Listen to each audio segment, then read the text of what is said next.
Hello, everybody, and welcome back to the bonus day, day 4 today. I am excited to get into this very last day of the challenge. Super excited to be here with you one more time, one last time during this 1 week challenge. So I hope that you guys enjoyed the 3 days of learning and teaching and implementing so far.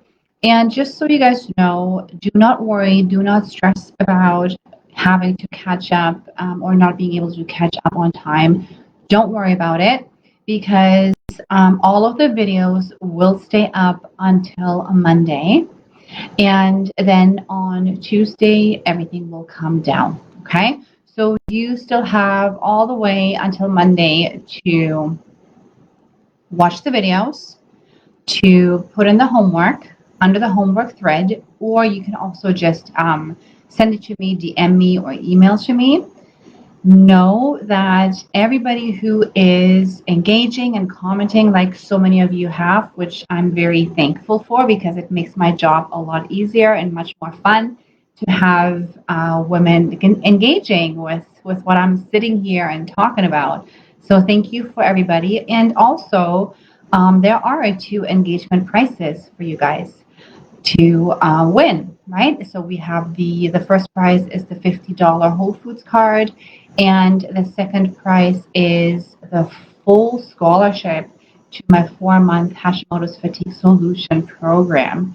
So one lucky winner will be with us inside the Hashimoto's Fatigue Solution starting in January 2025 and putting all of these things that you're learning here into full action and more to see your results, to see yourself moving along the way towards remission and feeling your own personal best and like a natural, like a normal person. So keep that in mind. You still have time to put in the homework until Sunday evening. On Monday, I will review everything, and then on Monday, I will then reach out to the 2 lucky winners of the engagement prizes. Okay, so you will hear from me. Very excited just before Christmas to hand out these 2 prizes. Very excited about that. So whoever is hopping on live here, please say hello in the comments. As always, I'm going to be putting up my group chat now to see who is here, if anybody yet. Or if you watch it in the replays, the same thing. Say hello. I watch all of the comments. I reply to all of the comments. Nothing ever gets lost. So be sure to do that. Let me just put it up here to see if I can hear myself and see myself. Give me 1 second. There we go. Groups. There's my group. Here we go. A new post. Perfect. Wonderful. Yes. So it seems everything is working well. Can I hear myself? Yes, I can hear myself. Okay, wonderful. All right, everybody. Welcome back. Bonus day, day 4.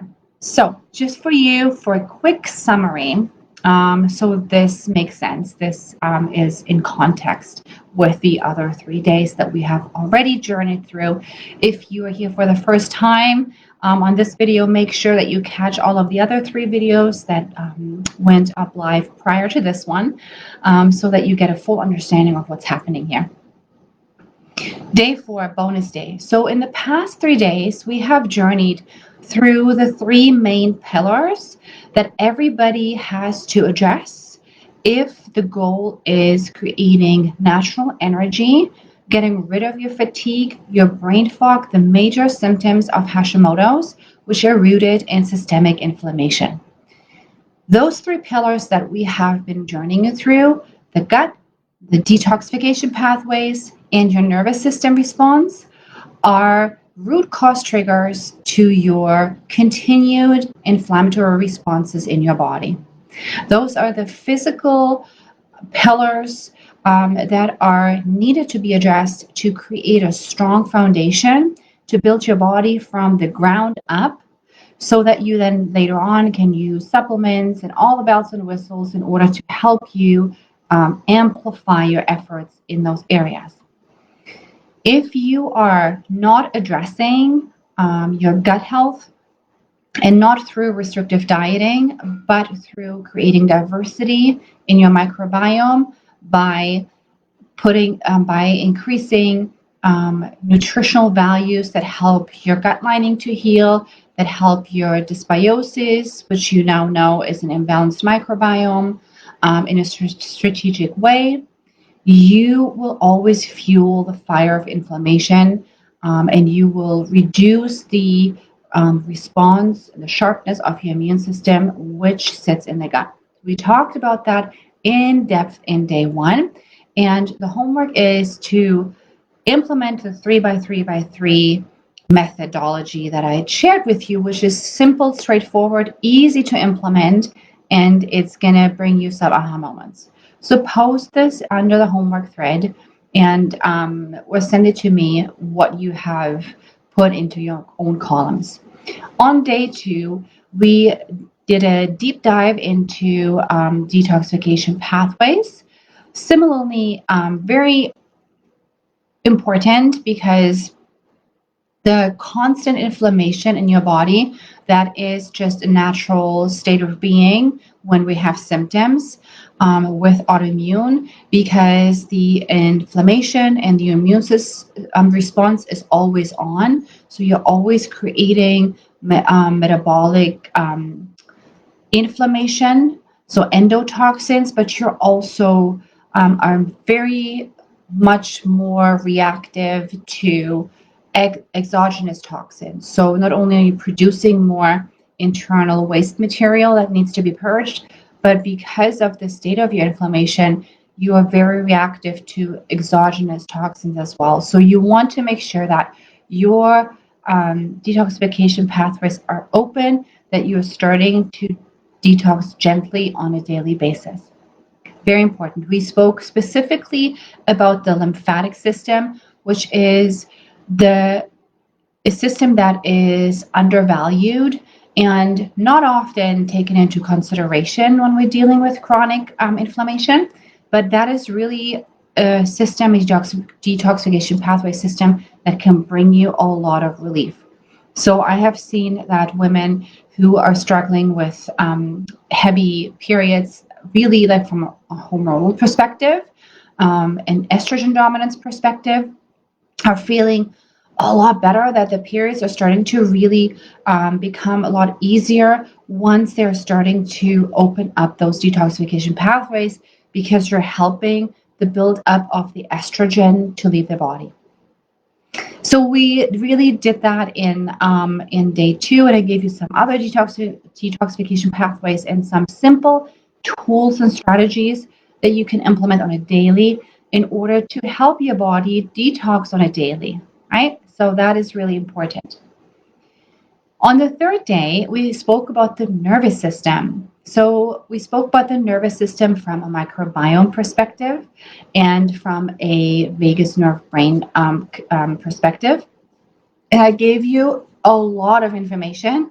I over-delivered on the past day. I had my notes and I wanted to make sure that I cover all of it, but I definitely gave you much more than that, because that is, I just felt like in the swing of things. So you got a lot of information on day 3 when it comes to the nervous system.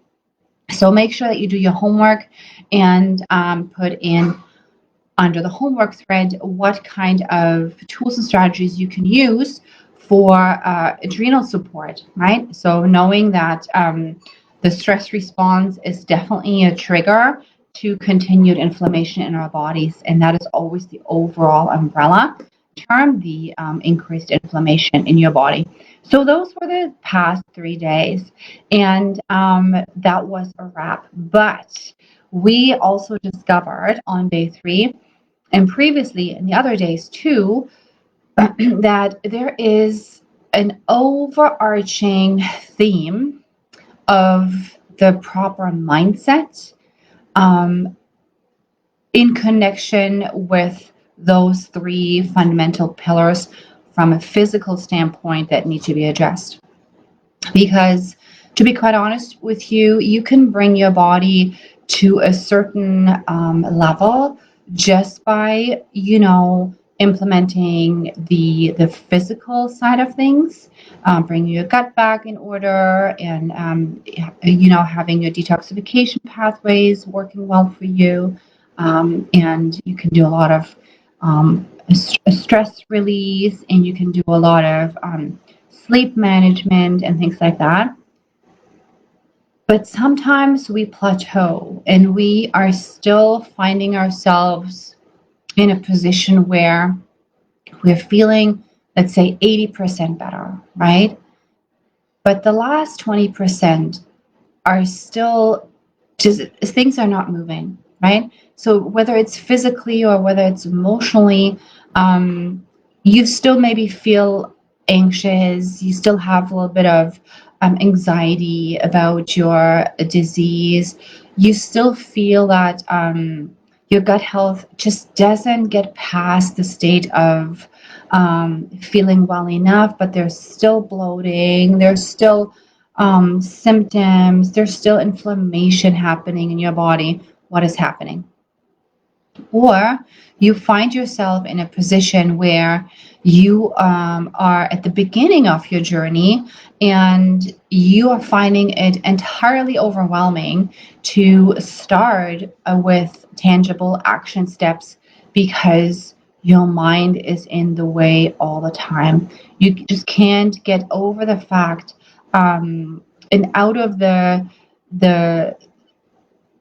feeling down in the dumps. You just can't get over the idea that you are now having to deal with a chronic disease that you don't even know where it's going to be leading you towards, and you feel anxiety over it, and you feel just so stressed, and you feel so fatigued that you can't even get to a point of getting started with things.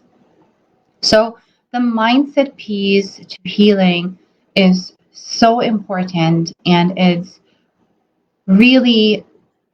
like an overarching umbrella term that we need to be fully aware of so we can truly get to a place of remission and full understanding of the autoimmune disease and us moving out of it. So this is day 4 today. We're going to be discussing, or I'm going to be sharing with you 2 parts to the mind-body connection that were eye-openers for me.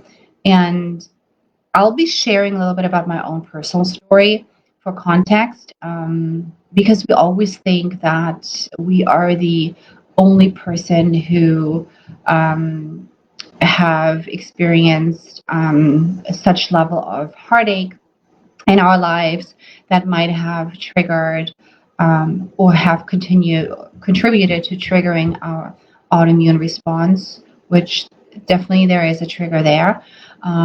But with me sharing my story, I think it'll help everybody to feel that you're not alone, that everybody has a story that is rooted in some sort of emotional trauma, stress that I feel is always involved with Hashimoto's, with everybody.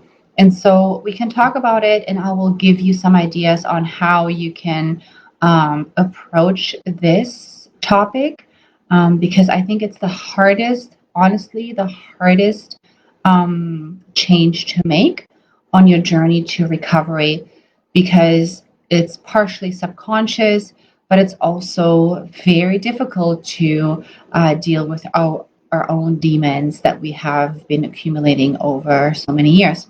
So I would say let's get right into, and as always, I'm going to be asking you some questions along the way here for you to engage. So please doing that, and welcome back. Okay, so everybody, again, today we're going to be talking about the connection between the mind and your Hashimoto's health. There's a huge connection there. It's not all physical. And you will see by the end of the session, you'll see that the physical is very much connected with the emotional, but also vice versa. Okay, so I want you to know that the mind-body connection is real. So there's a lot of science behind that, right? It's not just the woo-woo stuff that it used to be looked at. And to this date is also, the way that conventional medicine is looking at health, the mind and our emotions typically not being addressed by conventional medicine and the doctors. Oftentimes, we're being gaslit and we're being told that everything is in our head, while it's not. And it's just being completely disregarded. After this session today, you will realize that there is such a huge connection and the influence that we can have on our physical health by being aware of it and addressing it and starting to make changes to our state of mind and our state of emotional being. Okay, so let's get into it. So there's two parts I really want to talk a little bit about today when it comes to the mind-body connection, and that is the number one, the nervous system influence, right? So to your health. So we talked about the vagus nerve and we talked about the adrenal glands in day 3. And I'm bringing this up because there is a connection between your mind and your stress response, right? So we know that the adrenal glands are there to help us survive in a stressful situation, and they are definitely being directed by our nervous system and by our emotions and by our feelings. We know that, right? And we talked about that. And there's a lot of interaction between our thinking. Of course, a very realistic stress response for sure triggers the adrenal glands to produce adrenaline and if ongoing cortisol. But also keep that in mind that your brain doesn't really understand the difference between reality and fiction. So not only are your adrenal glands firing when you are in a state of physical immediate in an immediate stress response or fear or feeling of uneasiness, but it's also when you are starting to have thoughts in that respect as well. If you're starting to entertain thoughts of worry, thoughts of fear around this diagnosis, thoughts of worrying about your future, thoughts of, other things like financial instability. If you're focusing on financial instability all the time, you are creating a state of consistent stress in your body that physically your adrenal glands are reacting to. So, and not just your adrenal glands, but also your gut microbiome. And that is the second part I want to get into. But before I do that, I really want to drive this home because this was a game changer for me. And I'll talk about that a little bit later on. How so? Is that our body is so our mind is connected to our body in various ways, right? So there's the nervous system, but there's also the gut microbiome, which I'll talk about in a minute. But what you're thinking, your thoughts are going to express your physical health long term. So if that is something new to you or something that you haven't heard about yet, let me know. If this is something like, oh my goodness, I have no idea what you're talking about here, Let me know in the comments. And if this is something that you have, thought about or considered in your life already or in the past, also let me know if that is a concept that you have been even working on or you have been exposed to. Okay, so I'm just putting that out there right away, and we're going to be talking a little bit more about that. So the mind-body connection is real. We have the nervous system that connects your brain with your gut health through the vagus nerve, right? So that already shows you that there is a mind-gut connection, all right? So there's a mind-gut connection. It's not just your body is not just a collection of different organs. There is a reason why we have this vagus nerve that is communicating between our brain, our emotional state, and our gut health all the time. And then there is the adrenal glands that can fire and that can keep you in a stress response, which is triggered by external sources for sure, right? But also by an emotional state of imbalance, especially your thoughts, the way you think, the information that you're feeding your system just by thinking about certain things in a certain way, you can trigger a stress response. So Kim says, definitely aware of it, hard to manage for me personally. Very much so. It's one of the most difficult pieces to healing, and I will say that it's not something that you put on the schedule and you do and then you're done with it. It is an ongoing process. But the good thing is that if you are once you're starting to really engage with that concept, and once you're starting to realize how you're emotionally starting to shift away from fear and anxiety by doing some things that I'll share with you.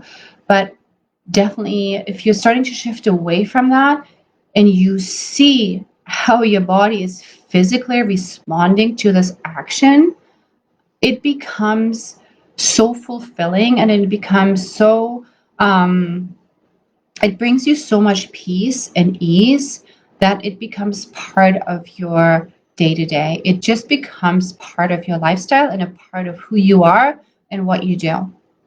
Okay? So I want to give you a little bit more clarity about all of these concepts here. So I want to talk to you about the gut microbiome influence. It is honestly one of the bigger influences that are out there when it comes to our emotional state of being, believe it or not.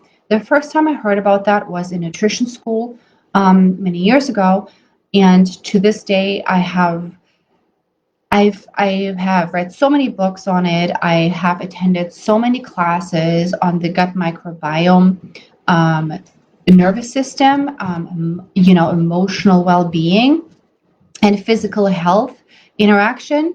It's mind-blowing. So let me start talking about it, and you just interrupt me anytime you have questions. So we know today that, for example, I'll give you some little bits of information about the gut microbiome and how it relates to your mind. We know today that 95% of serotonin, right, so the neurotransmitter, is produced in the gut. So I'll say that again. 95% of serotonin is produced in the gut. This is really important for people to understand who have either diagnosed depression or who feel depressed, who have anxiety and things like that, right? And these serotonin specialized cells, they are influenced by what we eat and by chemicals that are released from certain species of gut microbes. Okay, so this This is really, really important so that we know how much of a change we can make. So just by healing your gut, which is, like just by healing, I mean, after day one, that it's not just a simple thing. You need to just take strategic steps. But once your gut starts to heal through food and nutrition, your serotonin levels will pick up in the gut. You will emotionally feel a lot better. Once your gut is starting to experience more health, your mind will experience a lot more health. And also, once you're starting to diversify your gut microbiome that are signaling the brain information about your emotions back and forth, your mind will start to feel a lot better. So having said that, the microbes that are in your gut, they are signaling microbes. So they are communicating with one another, creating those metabolites, and then they're sending those signals to the brain about your emotional state. Right? So what is interesting is that these cells are all tightly connected to sensory nerves from your peripheral nervous system enteric nervous system that signal directly back to the brain. So you can see just from a structural component, the interaction between your gut and your brain, right? Your emotional health. So the saying is true that you are what you eat, right? But as long as you count your gut microbes, so to speak, right? Because they have such a huge impact on it. So your gut really gathers information about your food and your environment, and it does it every millisecond. And it does this 24 hours a day, 7 days a week, even as you sleep. This is what the gut does. That's what the microbes do. And some of this information gathering occurs in the stomach and the beginning of the small intestine, where only a small number of microbes reside. Okay? So that is why sometimes you feel you have butterflies in your stomach, or when you're excited, or you feel that there is a rock sitting in your stomach. That is when the feeling of tightness, contraction, fear, anxiety, right? Because of that. So now think about the trillions of microbes that are living, we talked about that, in your large intestine, like in your colon, right? To produce a vast amount of signaling molecules, even neurotransmitters such as serotonin and hormones. So your microbes are actually a hormone producing machine.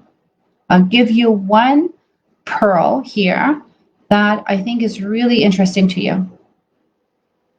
So you know how now because of a lot of weight loss issues with Hashimoto's, women are becoming very frustrated, understandably so, and sad about their weight because they can't seem to shed the weight.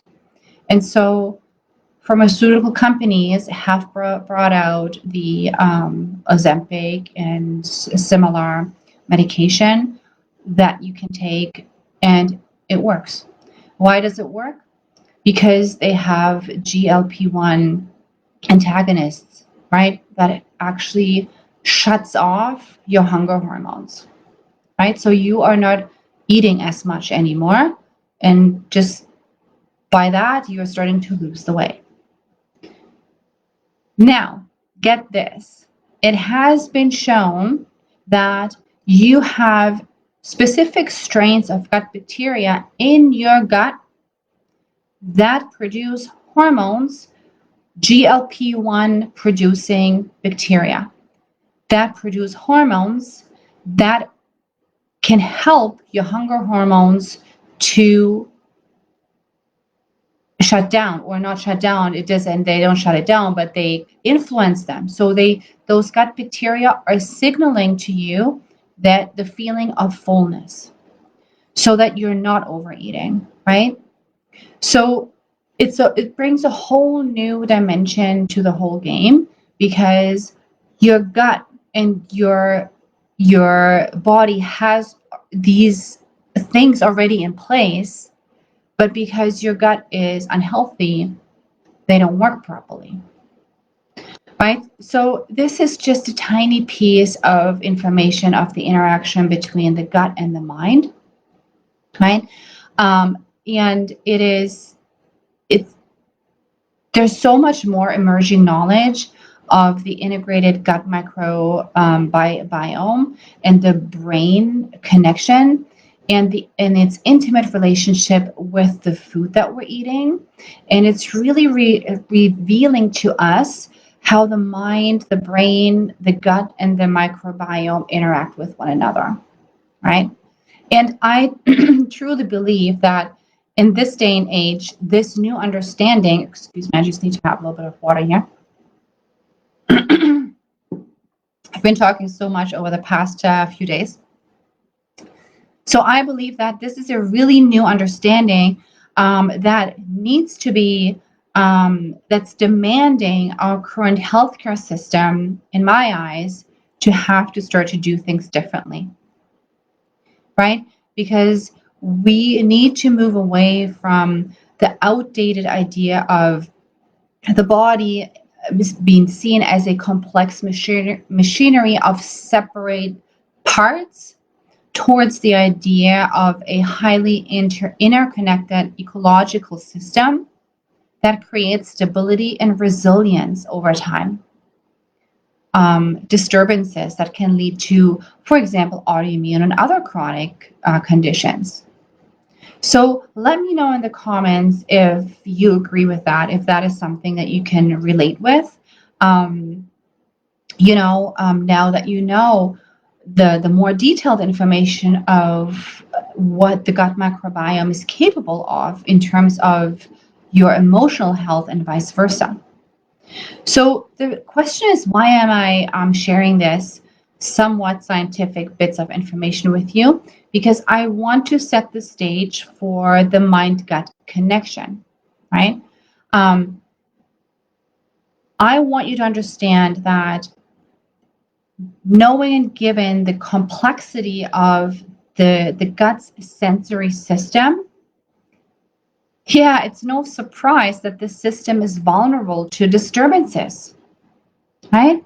It's vulnerable to disturbances where it then overacts to normal food components, or hypersensitivity, or food additives, or stress, and all the way to your own thoughts and beliefs. It is such a unique system, and it can be very easily brought out of balance if we are feeding it with the wrong information. So the notion of that is all in your head, right?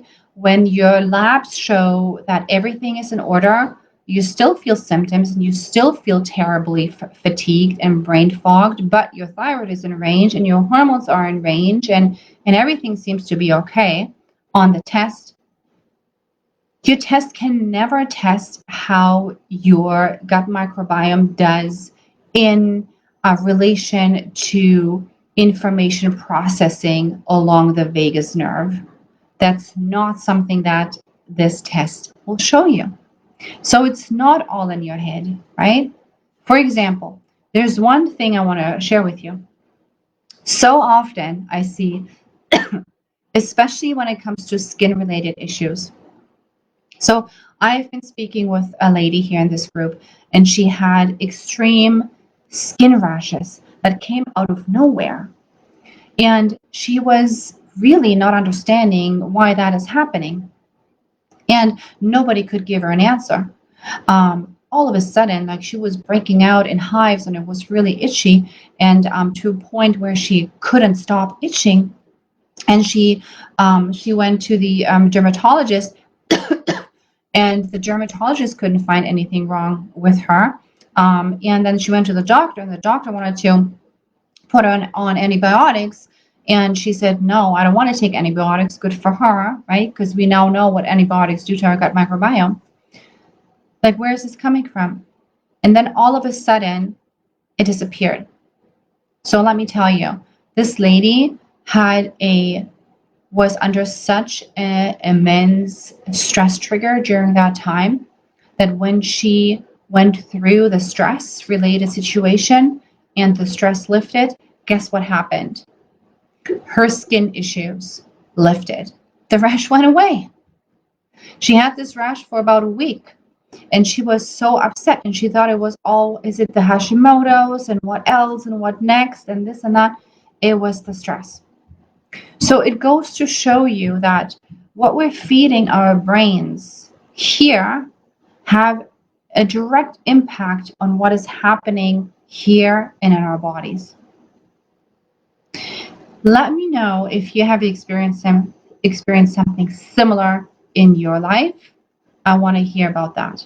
Something that you just couldn't explain, and it just went away because of relief, stress relief, right?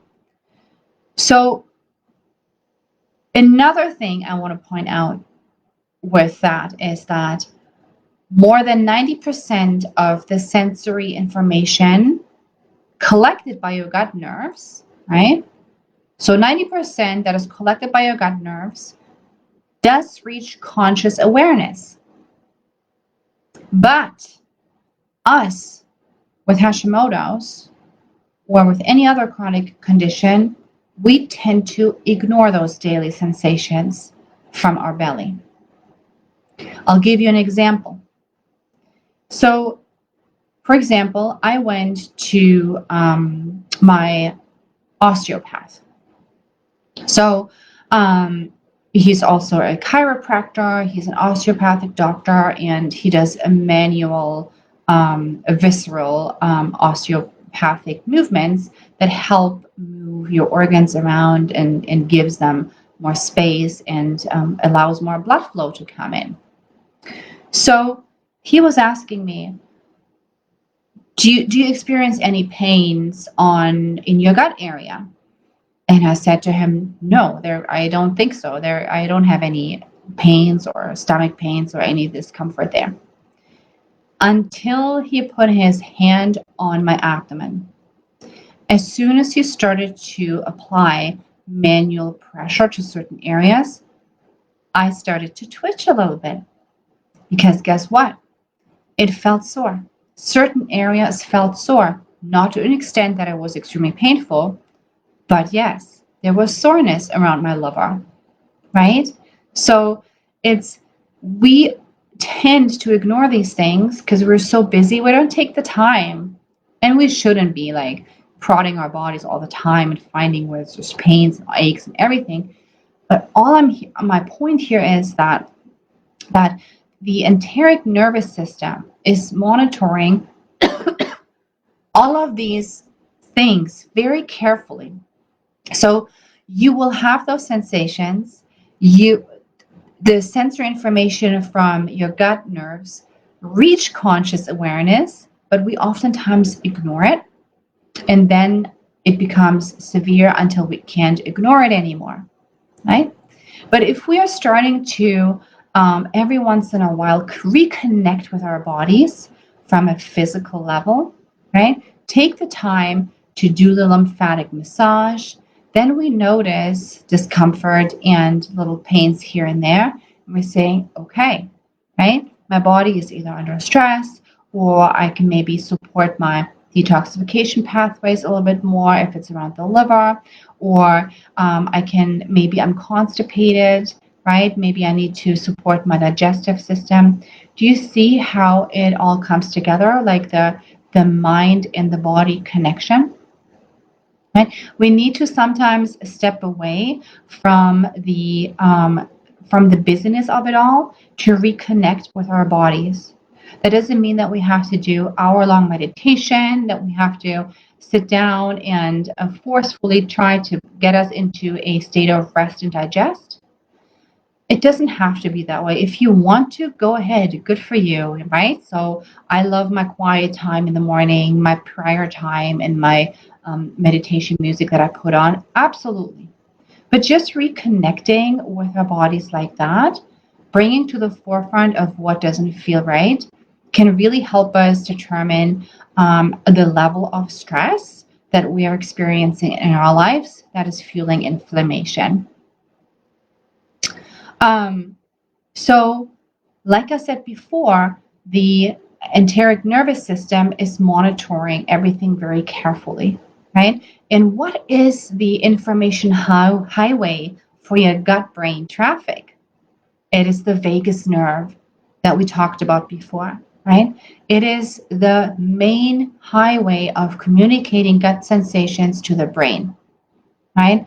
So the majority of your gut cells and receptors that encode gut sensations are closely linked to the brain via the vagus nerve.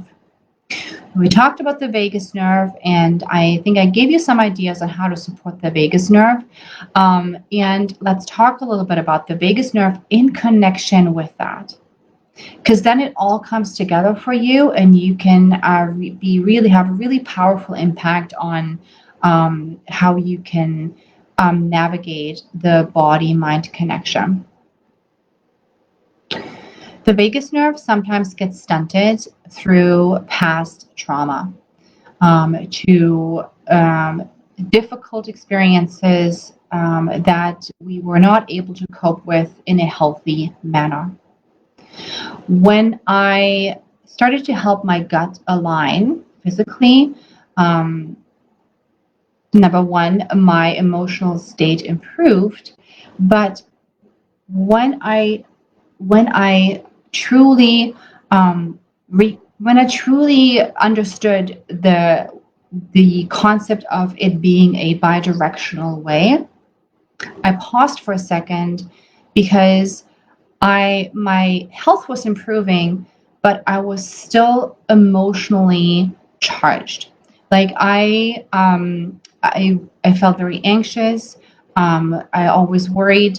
I literally my coping mechanism was screaming when something didn't go my way, which I learned was a behavior coping pattern that I created. And I did feel a little bit more at ease, but the biggest game changer for me was when I realized the other way around, the traveling of the information from the top down is just as important. Yes, I was making great strides in my health, but I was still struggling with the thought of having an autoimmune disease, with the fear that it brought into my life.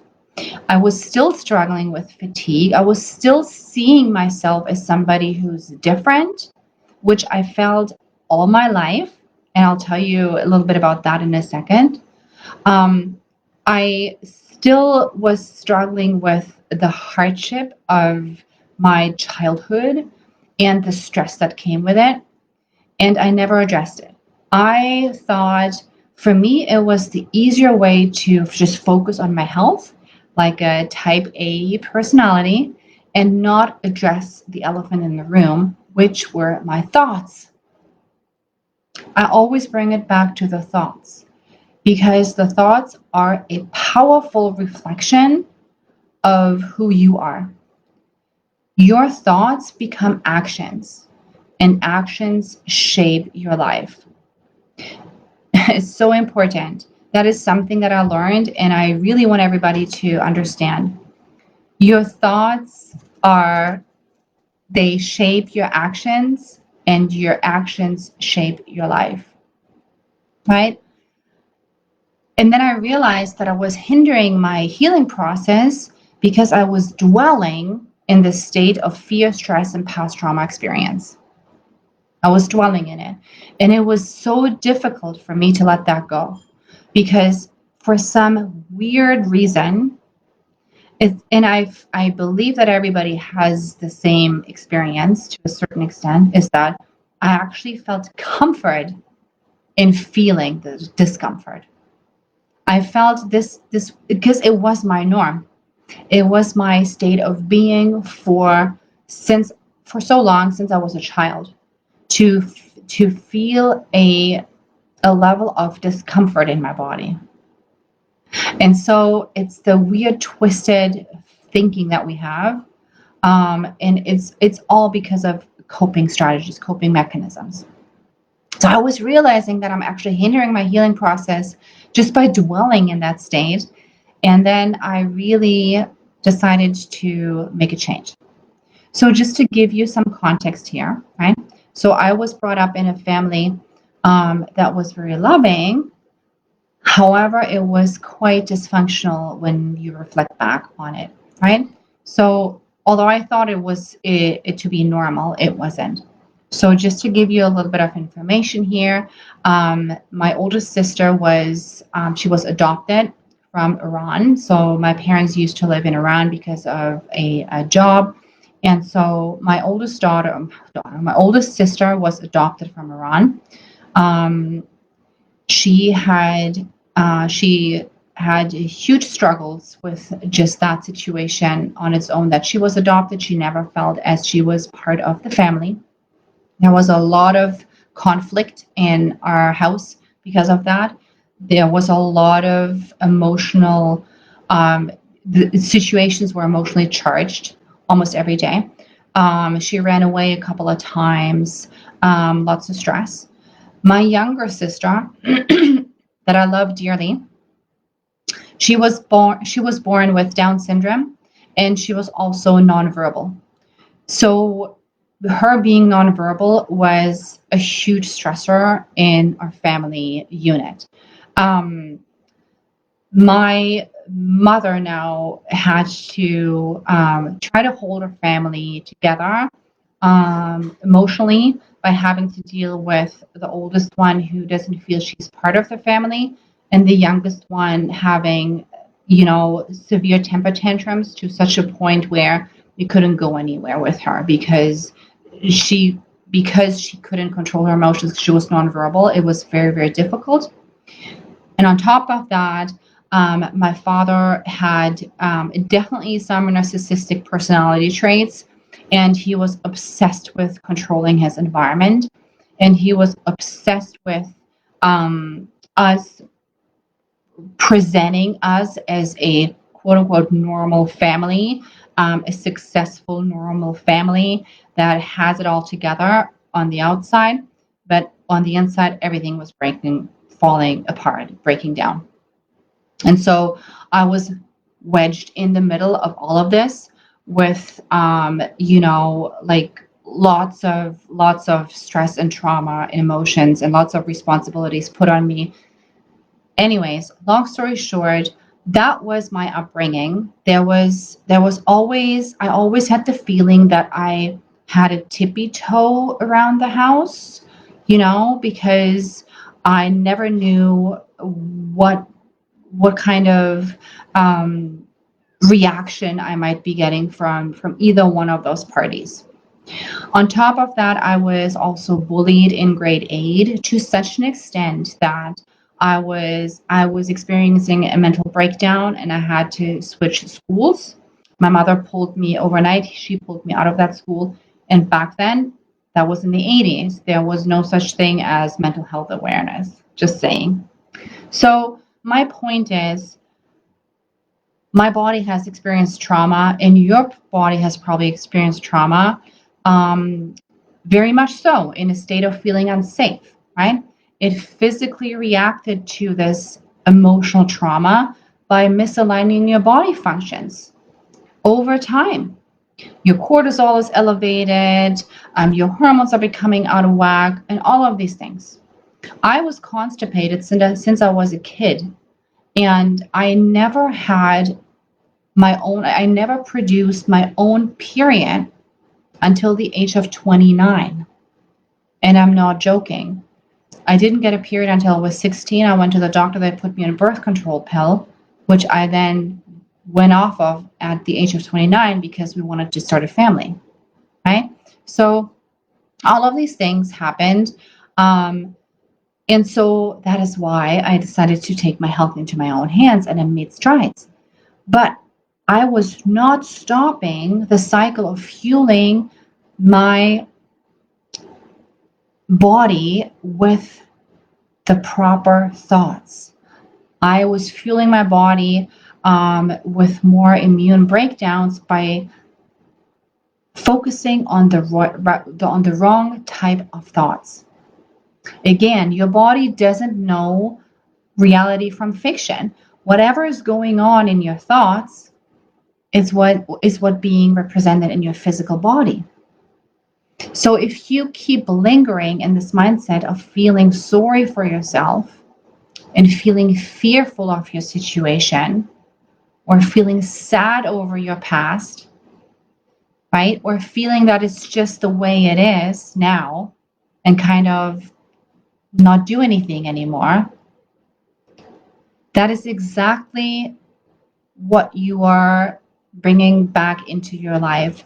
You're bringing the exact same situations back into your life. You bring the exact same symptoms, repetition of symptoms back into your life. And I know it's a bitter pill to swallow sometimes because it leaves us in a space of vulnerability. We have to address these things and we have to change our thought patterns. And when I say mind body connection, I'm honing in on, as you might have noticed, on the thoughts, because that is the first thing in your emotional awareness that you can control. I see a lot of women who feel devastated with their diagnosis. I feel a lot of women that feel frustrated, overwhelmed. But I also see a lot of women that are feeling lost and they feel they're not in a place of making changes to their emotional health. They start to stay stuck in this feeling of discomfort by choice. I know it sounds really crazy and you might not agree with me on that, but I can tell you from my years of experience with my own Hashimoto's as well as having a practice for the 5, 6 years, I have seen this over and over and over again. And the easiest thing or the most straightforward thing that you can start to do to help yourself regain physical health by supporting your emotional health is your thought patterns. Whenever you are diverting into the feeling of self-doubt or feeling sorry for yourself, the feeling of you're feeling pitiful, or you lose hope and faith, you can make that conscious decision, and it takes practice. You can make that conscious decision to change the very next thought that is coming your way. You can make this a practice. You can sit down and you can change the very next thought to a positive thought. You don't have to become that person that you are now forcefully loving everything or everything is perfect. You don't have to put on those how do they say, the rosy, the pink colored glasses that makes everything look rosy and beautiful. No, that's not what I mean here. But I mean here you consciously deciding for yourself that you need to change your thought patterns that are rooted in past trauma, past experiences that you have created to keep yourself safe and stable so that you are resilient back then, that you're resilient, you're not showing too much vulnerability of yourself, you're coping with the situation. You can let that go now. You can choose the next best thought instead of saying, that's just the way that Hashimoto's is and it sucks, right? Watch your language too when you talk to yourself. That is a huge thing that I've been noticing, is that women speak about themselves the way that they would never speak about somebody else. So why speak about it? Why speak in that way about yourself? Watch your language you're using. Use a gentle language. You have to have some compassion for yourself. And then instead of saying it sucks, say it is, that's what Hashimoto's is about. And I'm looking forward to changing it. I'm looking forward to making changes to this. Right? Versus saying it sucks. So trying to really incorporate into your day-to-day. You can use a journal. You can record yourself, speaking beautifully about yourself and what really goes well for you and what you like about yourself, and what you're grateful for in your life. All these things, they create emotions in your body that your brain gut axis is responding to. They're responding to these changes. Your gut microbiome is responding by signaling to the brain, all is well. Guess what your brain then does? Brain says, okay, all is well. We can shut off the cortisol production. We don't need that much cortisol anymore, right? It's not needed. Everything is looking pretty good down there, right? So really try to incorporate these practices into your day-to-day life as you are, progressing through your physical health, implementation of physically aligning your body with health, to also use this strategy by just, picking the next best or the next better thought over the thought that you previously had.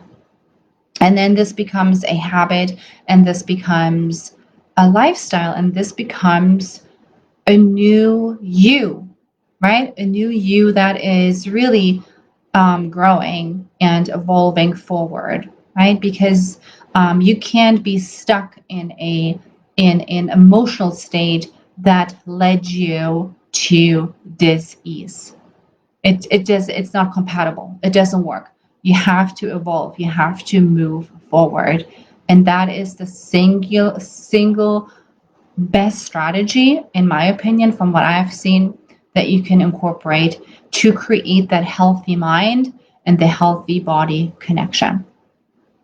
So let me know your thoughts about this. I would very much like to hear your thoughts on it, your experiences, whether you have, experienced either the gut health, yeah, like the mind gut connection,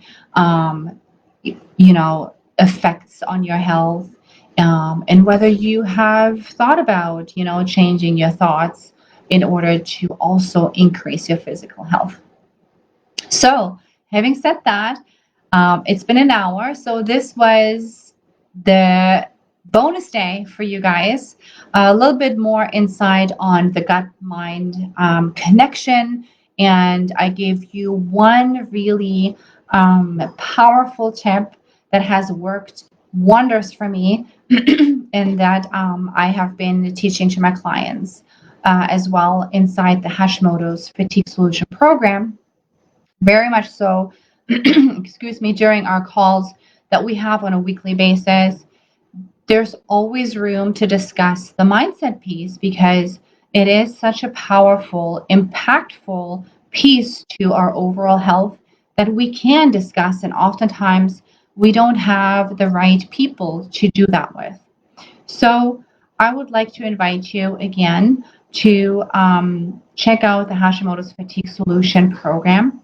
I've talked about it a lot in the past. Just as a reminder, the doors are now open to it. I'm very excited for a new round of it. You can start with us in January of 2025. Again, this time I'm going to be still running it for the beta price, which is $599 for the whole 4 months, right? So that is a $150 investment in yourself for 4 months. So that is really really amazing, and I'm very happy that I'll be able to pass that on to you.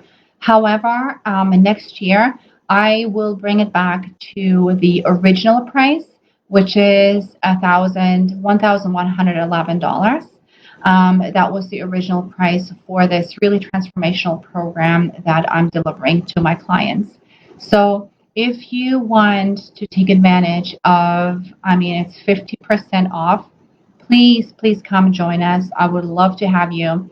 We are going to really dive deep into those foundational areas of gut health, detoxification, nervous system, with practical, strategic steps you can take.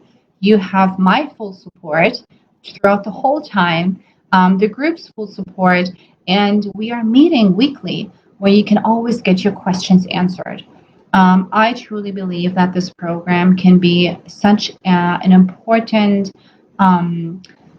first step or repeat step for some, refresher step for some to do in order to build on. Because let's face it, this Hashimoto's thing, it is not for the faint of heart, and it's a thing that's it's gonna go on for the rest of your life. Yes, you can get into remission. That's the goal. Absolutely, you can.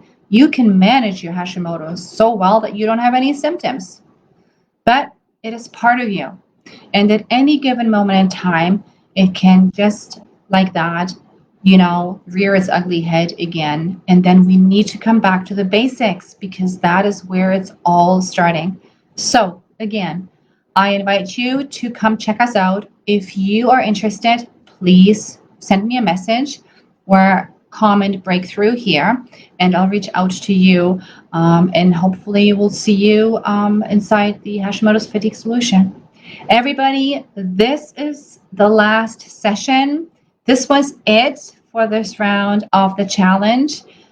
Do your homework. It's not over yet for you. You do your homework, you submit everything, and on Monday, I will announce the winner of the scholarship and the $50 Whole Foods grocery card. You're very welcome, Kim. Thank you for joining me live here today. All right, everybody, have a wonderful weekend, and I will see you again very soon.